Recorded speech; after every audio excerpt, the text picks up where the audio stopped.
and us. No, they can't. What intuition tempts us to believe, government can get the economy moving again. What reality taught me, government does not spend money better than individuals do. Close quote. Explain that.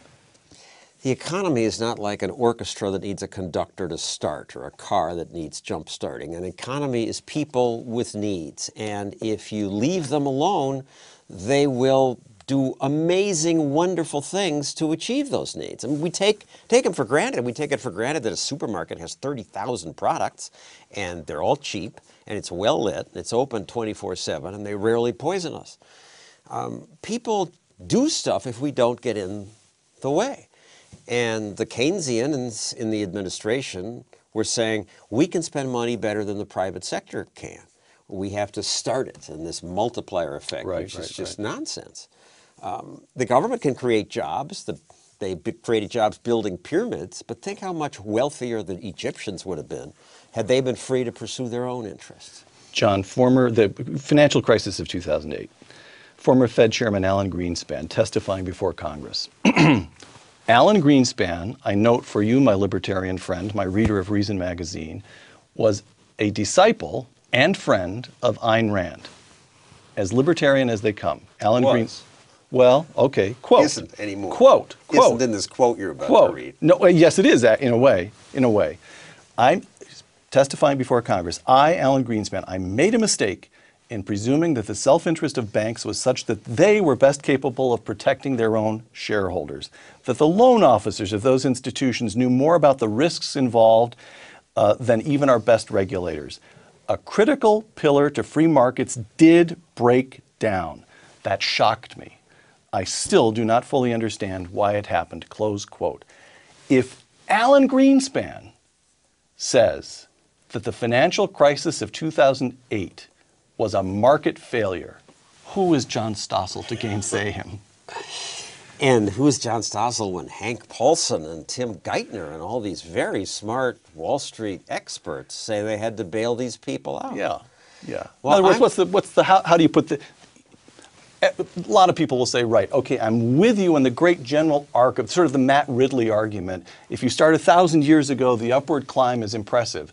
But come on, John, we've got problems with capitalism. It needs adjustment. It needs oversight. Latest example, 2008. And John Stossel replies, the oversight won't work. And the overseers will never understand the banking business and the tricks or the cheating as well as the cheaters and the tricksters will. So you can pass Sarbanes-Oxley after Enron. That's going to end all the scams in the future. And that didn't stop Bernie Madoff or the housing bubble. And Dodd-Frank isn't going to stop this either. And Alan Greenspan's problem, I believe, is that, and watching from the point of view of the media over these years, is that the people closest to the panic always get too scared. The global warming scientists say, we have to take action against global warming.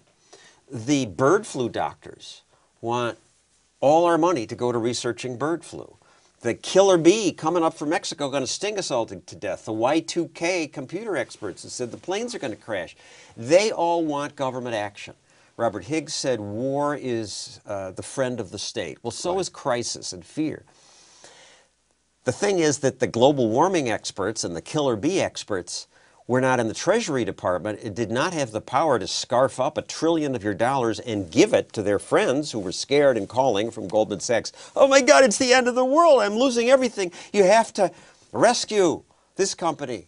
And they got scared. I argue market discipline will protect us better.